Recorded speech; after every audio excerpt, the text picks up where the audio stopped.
Seguimos donde lo dejamos con el capítulo 1 de Efesios, versículo 18. Estábamos ahí la semana pasada.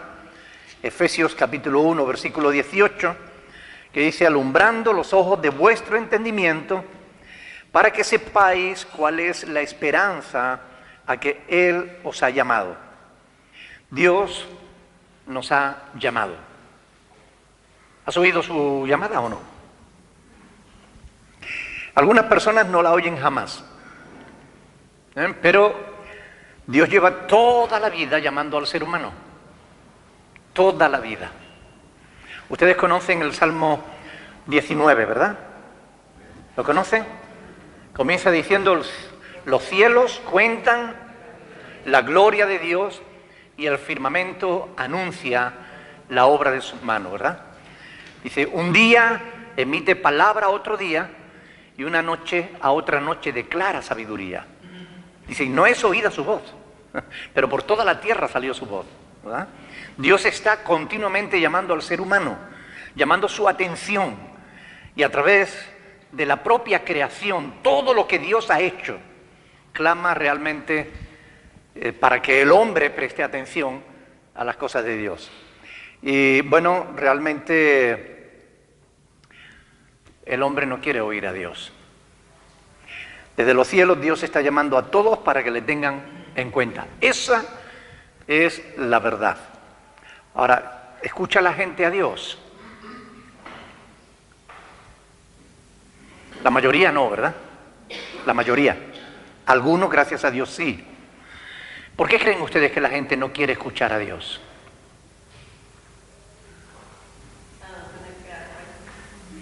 Para no tener que rendir cuenta, ¿no? Bueno, la Biblia nos da la respuesta. Fíjense, Romanos capítulo 1, poquito antes de donde estamos, en Romanos capítulo 1, este es un texto que de verdad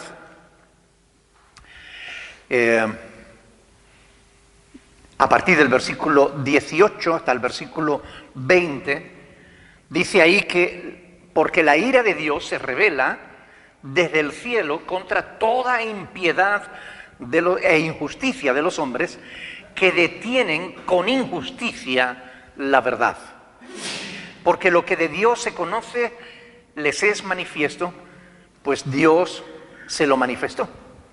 Porque las cosas invisibles de Él, su eterno poder y deidad, se hacen claramente visibles desde la creación del mundo, siendo entendida por medio de las cosas hechas, de modo que no tienen excusas, ¿verdad? Dios está siempre llamando la atención del ser humano, pero el ser humano no quiere realmente prestarle atención a Dios.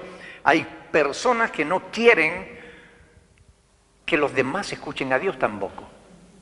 Por eso dice que la ira de Dios se revela, ¿verdad?, desde el cielo contra toda impiedad e injusticia de los hombres que retienen con injusticia la verdad. La verdad es que hay un Dios, pero no quieren que hablemos de Dios. Y todo a no ser que sea para hablar mal de Dios. Entonces sí, tú puedes en los medios de comunicación, si tú vas a hablar mal de Dios, se te abren todas las puertas. Ahora, si vas a hablar en favor de Dios, se te cierran todas. Es curioso, ¿verdad? Pero la ira de Dios se revela desde el cielo contra esos hombres que detienen con injusticia la verdad y un día van a tener que dar cuenta delante del Señor, ¿verdad? Por eso, porque Dios le llama injusticia a eso. No permitir que la gente escuche a Dios. No permitir que la verdad llegue a la gente. Eso es una injusticia. Esas personas que quieren,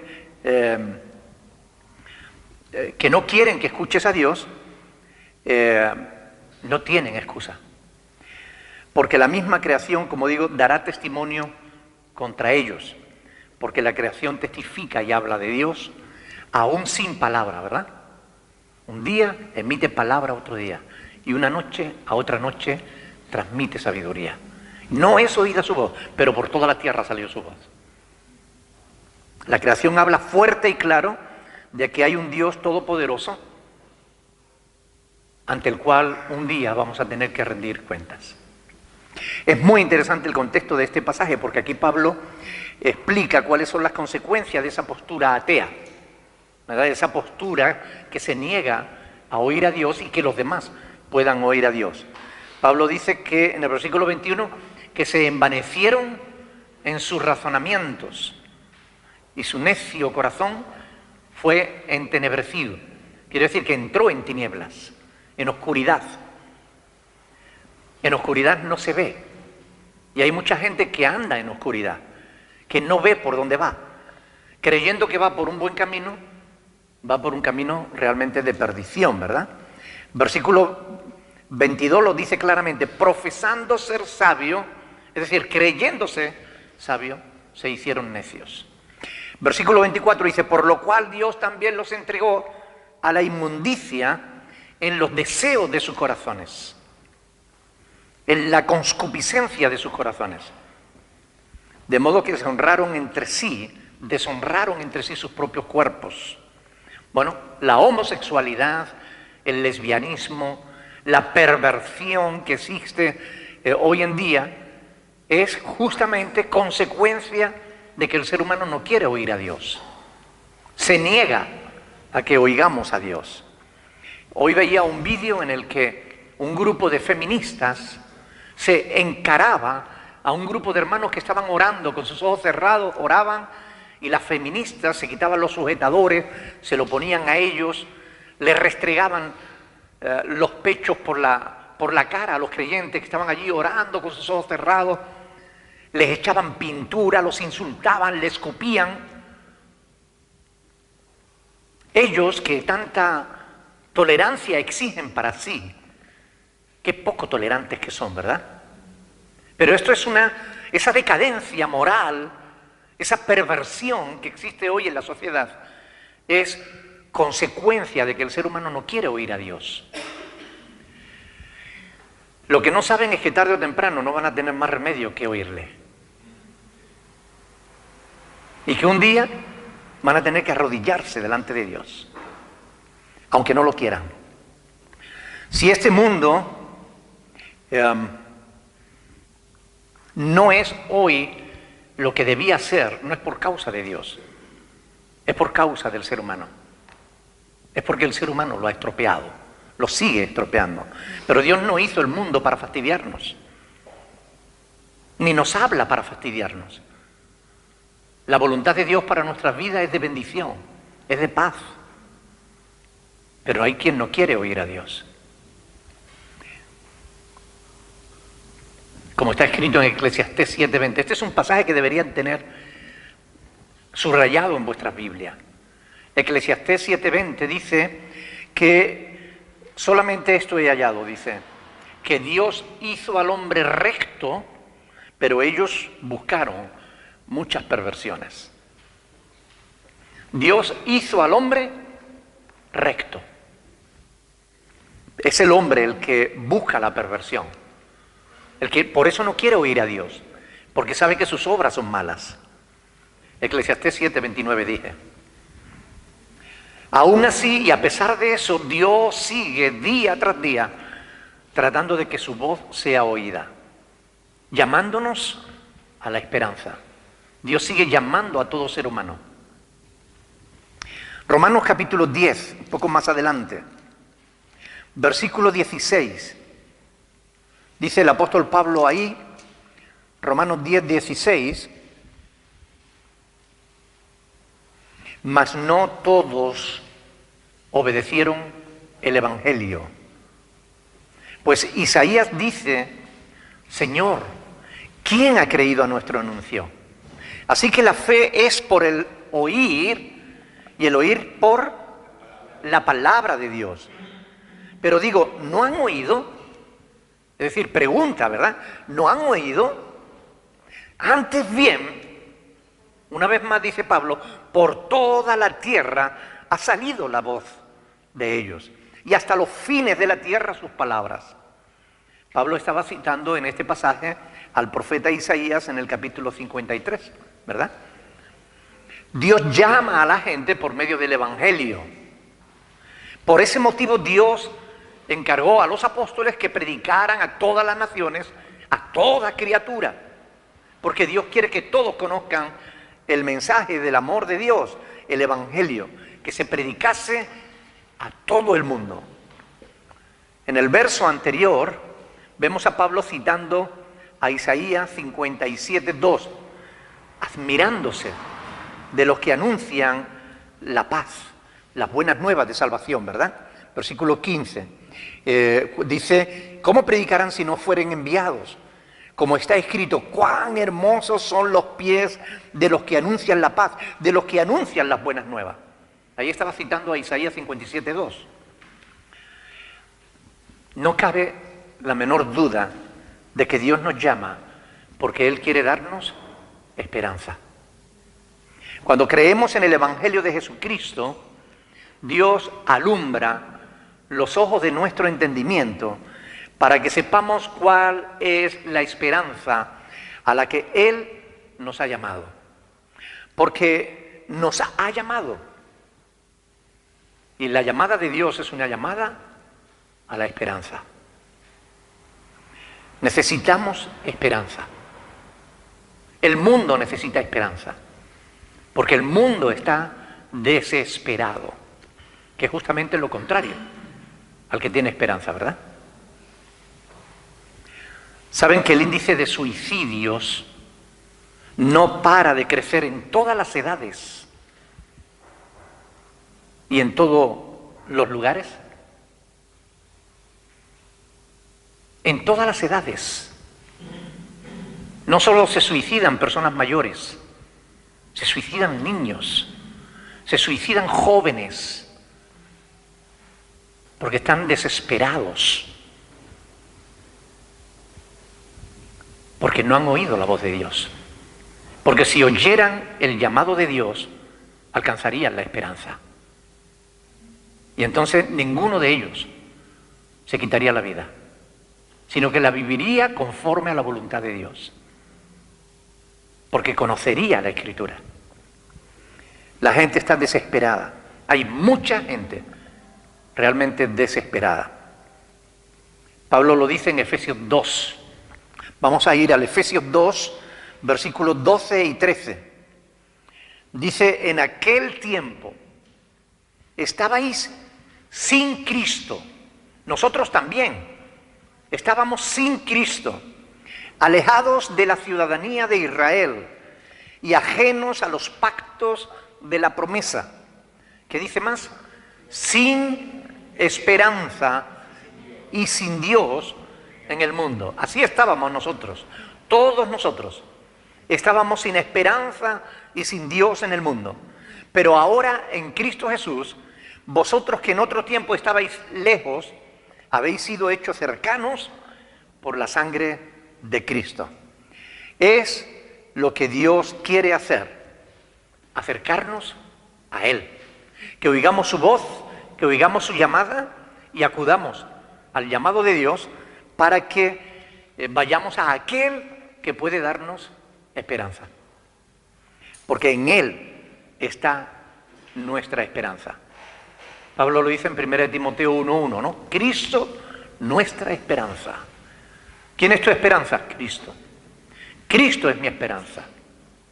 Cuando una persona tiene a Cristo en su corazón, no puede estar desesperado. Puede enfrentar problemas y dificultades, pero jamás estará desesperado. Porque tiene a Cristo y Cristo es nuestra esperanza. Amén.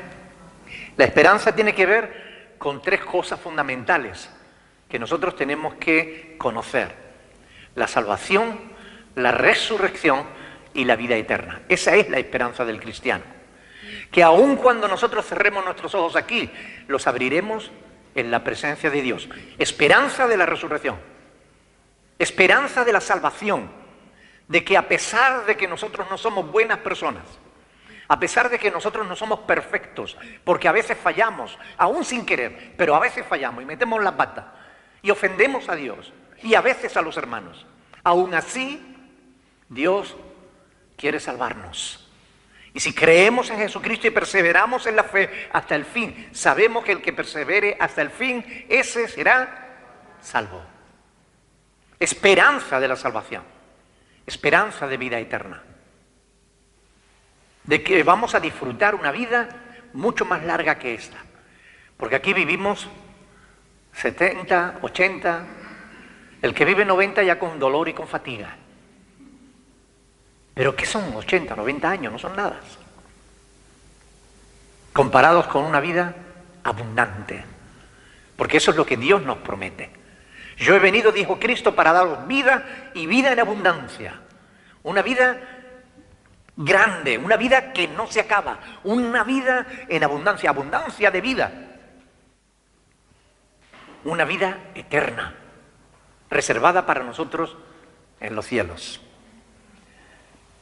La esperanza tiene que ver con esas cosas, con la salvación, con la resurrección y con la vida eterna. Como está escrito en Romanos 8, 24.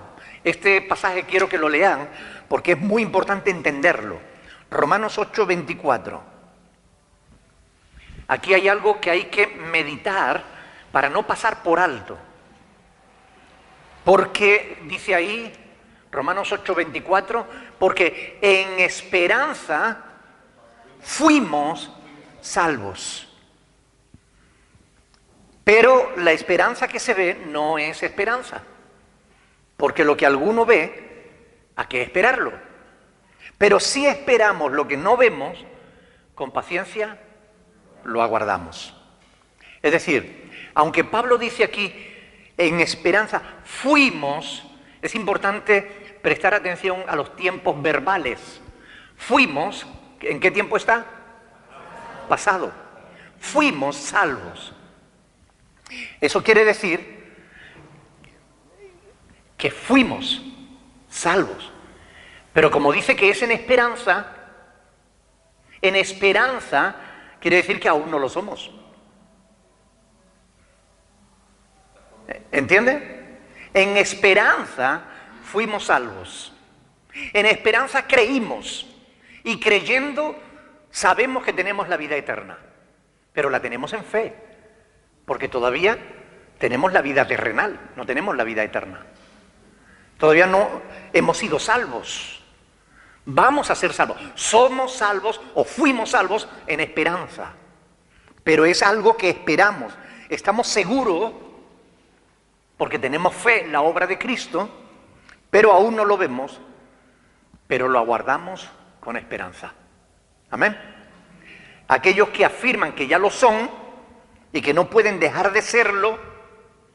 Recuerdan que hay algunos que creen que son salvos y no pueden perder la salvación.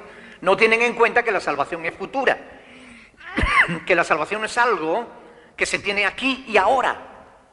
Aquí y ahora tú tomas la decisión de creer en Cristo y creyendo Dios te promete la salvación si perseveras hasta el fin en la fe de Cristo.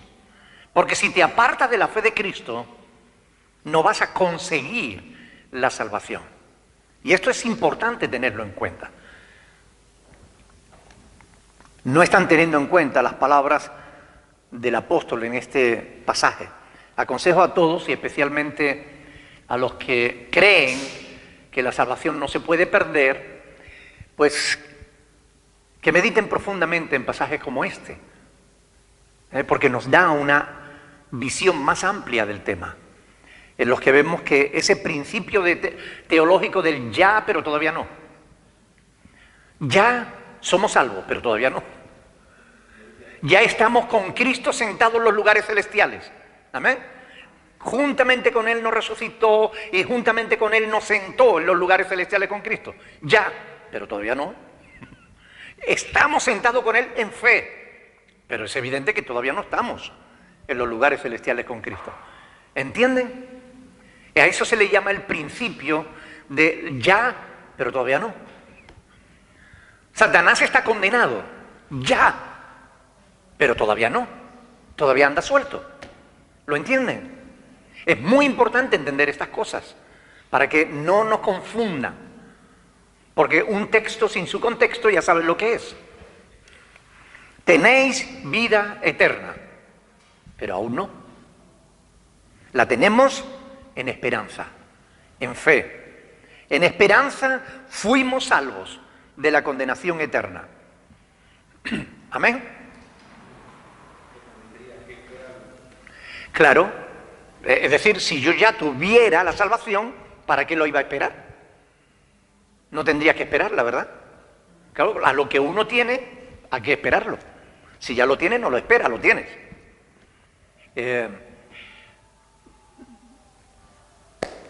Podemos poner 1000 ejemplos, ¿no? Pero alguien desea algo y lo está esperando con ganas, ¿verdad?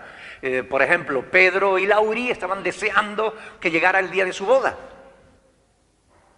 Y ellos ya mentalmente se sentían marido y mujer, legalmente se casaron delante del juzgado, pero todavía no estaban haciendo vida matrimonial porque querían hacerlo primero, tomar su compromiso delante de Dios. Ellos quisieron hacerlo así. Perfecto. Y estaban deseando de que llegara ese día. Ellos ya eran marido y mujer en todos los sentidos, pero menos en el físico. Ya estaban casados, pero todavía no. Ahora cuando llegó el día, ya sí. Ya están casados. Ya tienen su alianza, ya pueden vivir juntos, ya pueden disfrutar de la vida matrimonial. Ya. Pero antes era ya, pero todavía no. Cuando nosotros compramos el coche, nos dijeron, mire, el viernes seguro lo tiene aquí. Y yo ya contaba con que lo tenía el viernes. Pero yo dije, ya. Pero no, todavía no. El viernes no vino, me dijo, el lunes. Y yo dije, por fin, el lunes, ya. Ya, pero todavía no. El lunes tampoco fue el martes. Entonces, ¿entienden lo que les quiero decir? Con la salvación pasa exactamente lo mismo. Es decir, somos salvos, fuimos salvos cuando creímos en Cristo. Depositamos nuestra confianza en Jesús, ahí ya fuimos salvos, en fe, en esperanza, porque en esperanza fuimos salvos. Pero si ya lo fuéramos, no sería en esperanza, ya seríamos, ¿verdad? Esto es importante. Por eso dice uno, bueno, si uno es salvo, no puede perder la salvación, porque si pierde la salvación después, ¿cuántas veces la puede perder? Y hacen preguntas tontas, porque los hombres razonan con la carne en vez de razonar en el espíritu, estudiando la palabra de Dios, exprimiendo la palabra de Dios. La salvación es una promesa. Yo sé que Dios no miente, amén. Y yo creo en Dios, que Él dice que Él me da la vida eterna. Yo creo que tengo la vida eterna. Ahora, Dios tiene una condición para que yo pueda conseguir la vida eterna. Era que yo creyera, ¿verdad? La fe. La vida eterna se consigue por medio de la fe. La salvación es por medio de la fe. Es un don que Dios nos da. La salvación es un don, pero nos lo da por medio de la fe. Si yo permanezco en fe, obtengo la salvación. Yo puedo decir, la tengo. Ya, pero todavía no. Pero ¿y si yo no permanezco en fe? ¿Y si yo me desvío de la fe? ¿Y si yo apostato? Porque apostatar significa eso, apartarse de la fe que se tuvo. Si yo apostato de la fe, alguno dice, entonces que nunca creyó. No, sí, he creído. Pero si no persevero hasta el fin, no voy a ser salvo. Porque la salvación es algo que recibiremos en el futuro, no ahora. Ahora somos salvos en esperanza. Ahora, ¿somos salvos por las obras de la ley? No. No nos hemos ganado la salvación de ningún modo. ¿Somos salvos porque somos buenos? Tampoco. ¿Porque damos muchas ofrendas? Desde luego que no. ¿Por la fe de la Virgen de Guadalupe? ¿O del Cristo de los Milagros? Nadie va a ser salvo de esa manera. Nadie, ¿verdad? Somos salvos por gracia, dice Efesios 2:8. Por gracia sois salvos por medio de la fe. Y esto es un don de Dios. La salvación es un don que Dios te da. Por medio de la fe. En esperanza somos salvos porque hemos depositado toda nuestra confianza, toda nuestra fe en Jesús como el Señor y Salvador de nuestra vida. La esperanza es la salvación y tiene que ver también con la resurrección. La esperanza tiene que ver con la resurrección, con que un día nosotros, así como Cristo resucitó de entre los muertos, también nosotros resucitaremos en el día postrero. Amén. Porque Jesús dijo: yo soy la resurrección y la vida. El que cree en mí, aunque esté muerto, vivirá. Y todo aquel que vive y cree en mí no morirá eternamente. Es decir, no permanecerá muerto, sino que volverá a la vida. ¿Crees esto? Esa fue la pregunta de Jesús. Después de que le dijo eso a la hermana de Lázaro, le preguntó: ¿crees esto?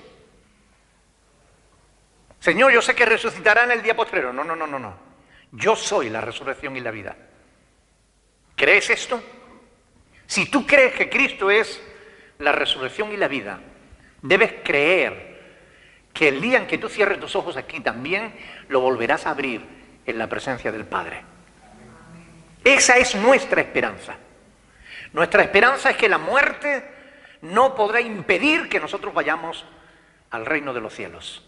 La muerte, la enfermedad, la muerte, la corrupción de nuestro cuerpo no impedirá que nosotros recibamos un cuerpo nuevo preparado para vivir por toda la eternidad. Porque es promesa de Dios y Dios es de los que cumplen. Amén. Cristo nos invita justamente a creer que Él es la resurrección y la vida. Pablo tenía esperanza de resucitar. Fíjense en Hechos de los Apóstoles, capítulo 24, Hechos 24, versículos 15 y 16. Ahí estaba Pablo delante del concilio y dice: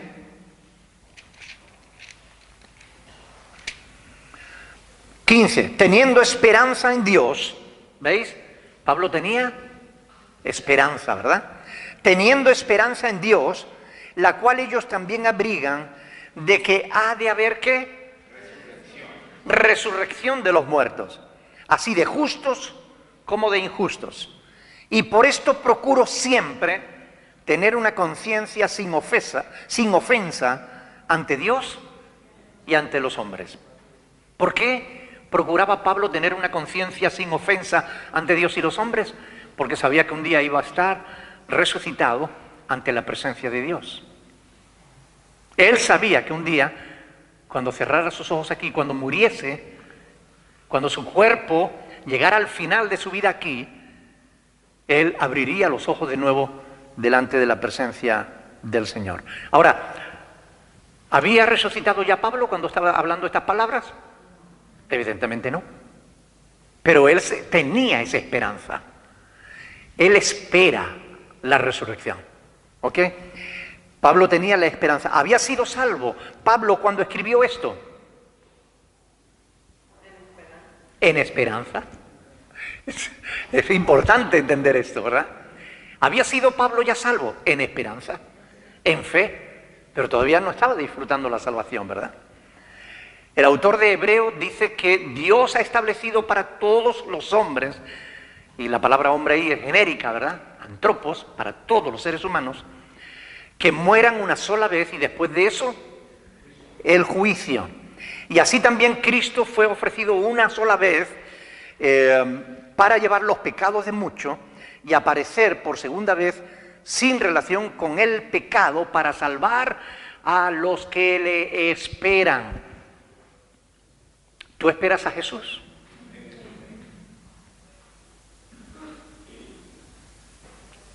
Qué bueno, ¿no?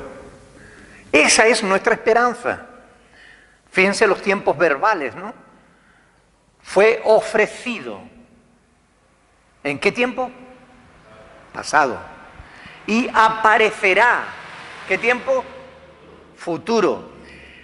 ¿Para qué aparecerá? Para salvar a los que le esperan. Para salvar a los que le esperan. Es futuro. Cristo salvará a los que le esperan. Creemos. Somos salvos en esperanza. Ya, pero todavía no. Cristo aparecerá en el futuro y nos salvará. ¿Amén? ¿Lo entienden? ¿Alguna duda? ¿Alguna pregunta? Seguimos entonces. En esperanza fuimos salvos. ¿Tú tienes esa esperanza? Yo tengo esa esperanza. Yo espero la salvación, espero la resurrección y espero la vida eterna. Esa es una de las columnas de la fe cristiana, la esperanza. La esperanza de la salvación, la esperanza de la resurrección, la esperanza de la vida eterna. Por esa razón el apóstol predicó y enseñó ampliamente sobre todos estos temas en todas sus epístolas. Hoy en día ya casi nadie hace eso, casi nadie predica de estas cosas. Actualmente los sermones en la mayoría de las iglesias están más centrados en el hombre y en su bienestar que en Dios y en su voluntad. Se habla más del hombre y de cómo hacer sentir bien al hombre que de Dios y de su voluntad para nuestras vidas. Por eso ya no se predican estas cosas. Por el aplauso de la gente han cambiado la verdad de Dios por las mentiras humanistas, por el aplauso de las gentes. La iglesia se está amoldando cada día más al mundo, en vez de llamar al mundo a amoldarse a la voluntad de Dios. Pero los verdaderos hijos de Dios, los auténticos discípulos de Cristo, aún mantenemos la esperanza. ¿Amén? En la salvación, en la resurrección y en la vida eterna. De hecho, Pablo dice en Romanos 15:4 que las cosas que se escribieron antes para nuestra enseñanza se escribieron. Pero no solo para nuestra enseñanza, sino que además dice a fin de que por la paciencia y la consolación de las Escrituras tengamos esperanza. Amén. Para que a fin de, por la paciencia y la consolación de las Escrituras tengamos esperanza. Esperanza de salvación, resurrección y vida eterna. Todos cuantos murieron antes que nosotros en la fe de Cristo se levantarán por el poder de Dios que levantó de los muertos a Jesús. Esta es nuestra esperanza. Romanos 8:1 dice, ahí la palabra del Señor, Romanos 8:1, perdón, 11, 11. Y si el espíritu de aquel que levantó de los muertos a Jesús mora en vosotros, el que levantó de los muertos a Cristo Jesús, vivificará también vuestros cuerpos mortales por su Espíritu que mora en vosotros. El que levantó, tiempo verbal, pasado, vivificará, futuro, ¿verdad? ¿Se dan cuenta de eso? Son detalles importantes que si los tenemos en cuenta a la hora de leer la Escritura, vamos entendiendo mejor lo que realmente dice, no lo que quisiéramos que dijera. Cristo es nuestra esperanza. Por eso los creyentes sabemos que la tumba no es nuestro destino final. La tumba simplemente es el destino final de nuestro cuerpo. Pero nuestra alma y nuestro espíritu van con el Señor. El polvo vuelve al polvo de donde fue tornado, pero el espíritu vuelve a Dios que lo dio.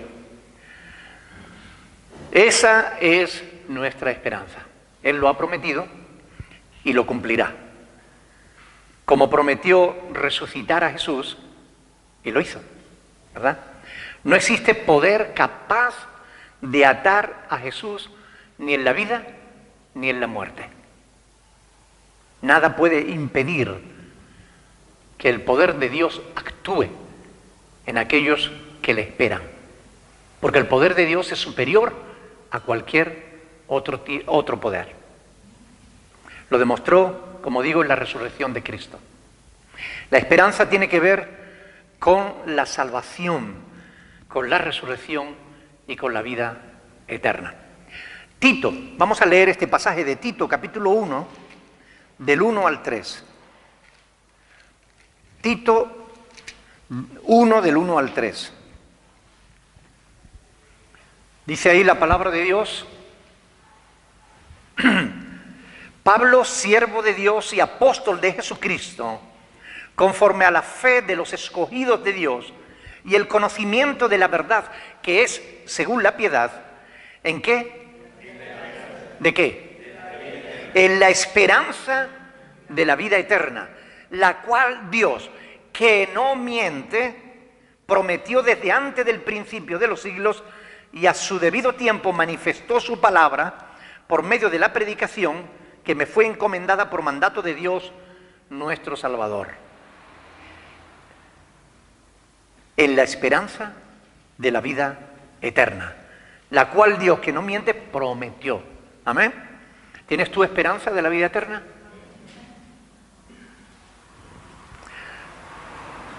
Los hombres darían cualquier cosa por alargar su vida. Vi una vez una película en la que un multimillonario, ya muy mayor, enfermo de corazón, estuvo dispuesto a asesinar a un niño para quitarle el corazón y que se lo pusieran a él.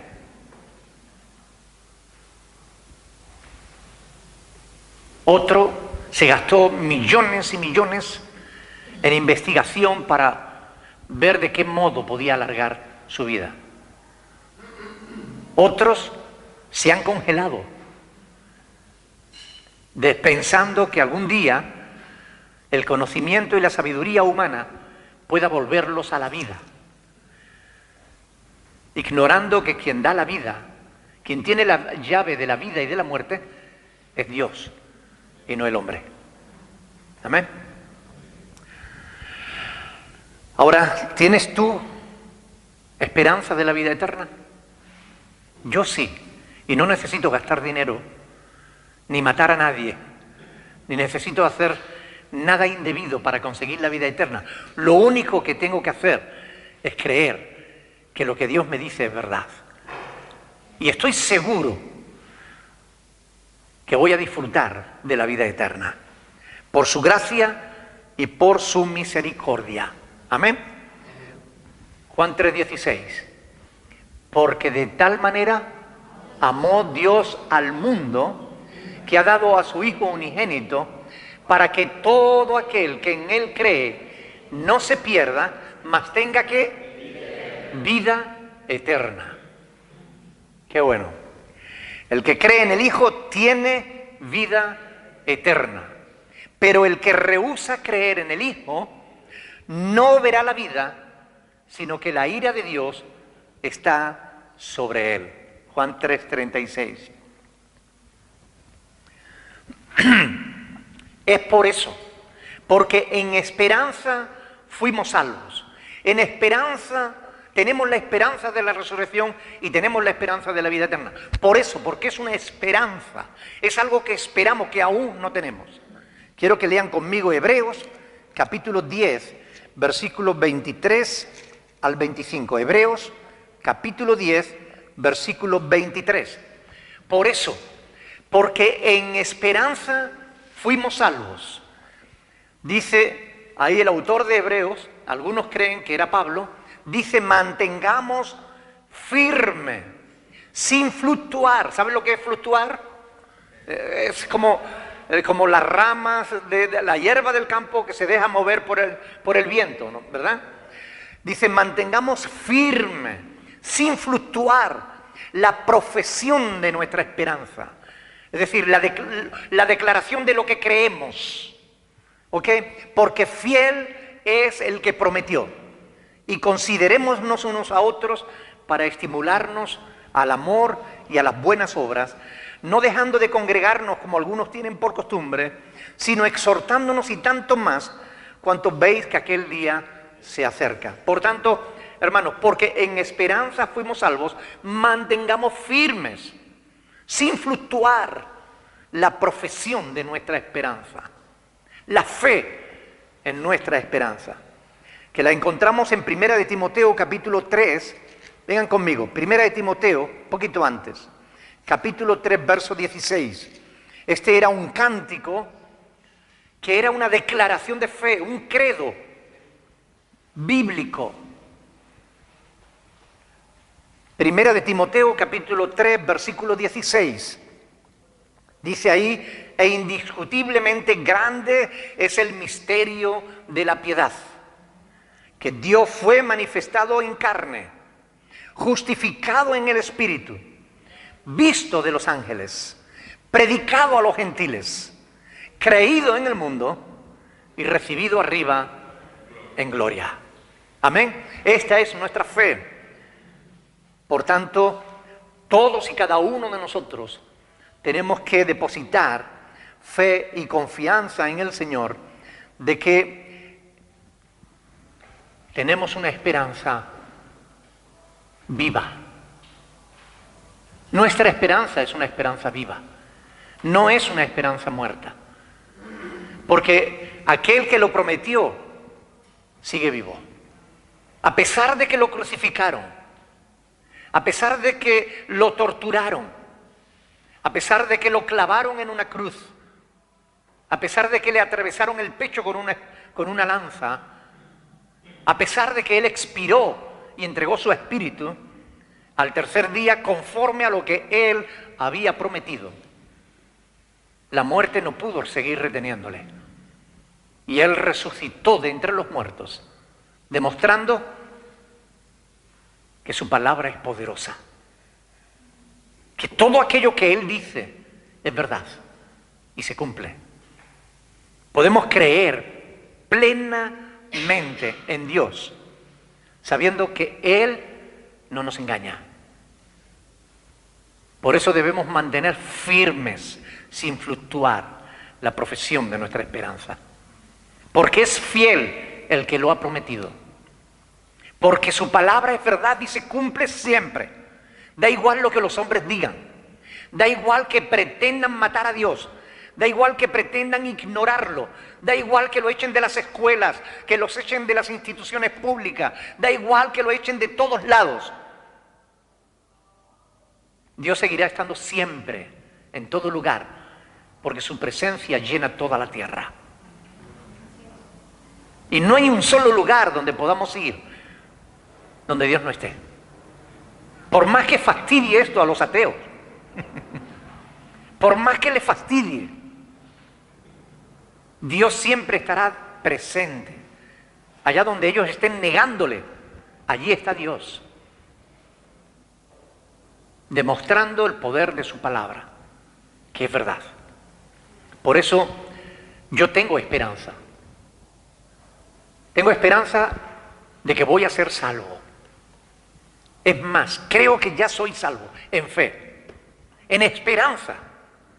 Fui salvo desde el día en que creí en Él, en esperanza. Pero todavía no puedo disfrutar la salvación, la voy a disfrutar. Porque yo sé que el que me la ha prometido es fiel y es verdadero. En esperanza yo sé que cuando muera volveré a la vida. Porque no permaneceré muerto. Porque quien lo ha prometido tiene poder para hacer que eso sea realidad. Yo sé que voy a disfrutar la vida eterna. No porque yo lo merezca, sino por su gracia, por su amor. Y porque tengo fe en que lo que Dios dice es verdad. Tengo esperanza. ¿Y tú? ¿Tú tienes esperanza?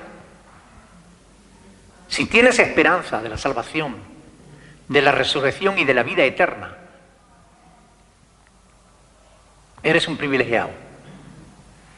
Si no la tienes, aún estás a tiempo de entregarle tu vida a Cristo, de depositar tu fe y tu confianza en Dios de todo tu corazón,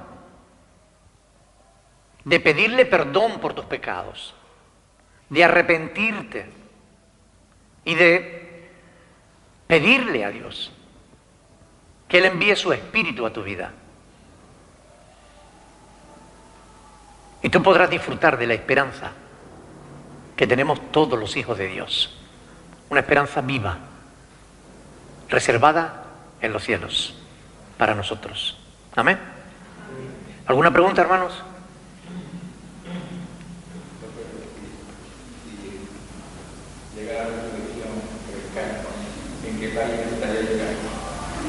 Que si llega la resurrección, ¿qué?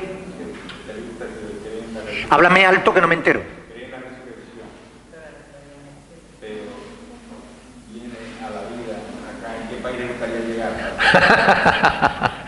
No, mi hermano. El hermano pregunta si muere y resucita, ¿en qué país te gustaría llegar? No, en Venezuela no. No, cuando abramos nuestros ojos los abriremos en la presencia del Señor. ¿Ok? En ese tercer cielo hermoso donde Cristo está preparando una morada para cada uno de nosotros. Amén. Dime, Rosita. Despacio, por favor. No entendí nada. Claro. Tú tienes fe de que va para el cielo, pero todavía no. Eso.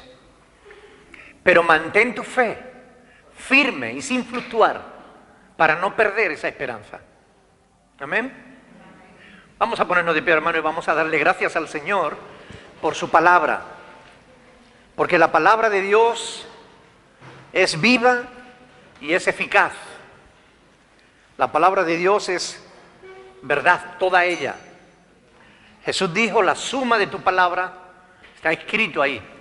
Tu palabra es verdad. Y el salmista dijo, la suma de tu palabra es verdad. Vamos a darle gracias al Señor por su palabra, que nos da esperanza. ¿De qué? De salvación, de resurrección y de vida eterna. Amén. Pues alguien que ore, por favor, dando gracias al Señor por su palabra.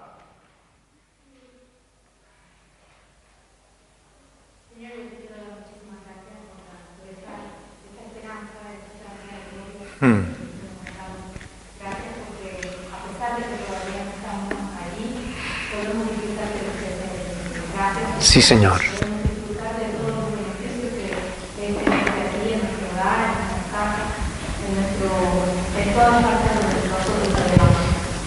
Gracias también por darnos esa esperanza de que cuando tenemos esto se debe encargar. Gracias por la esperanza que tenemos de poder llegar a este lugar. Gracias, Señor, de verdad. Ayúdanos a poder perseverar sin fluctuar. Sí, Señor. Realmente es buena y es para nosotros. Gracias, Señor. Llévanos a los pasos de bendición a María, donde vayamos a cualquier parte. Amén. Amén.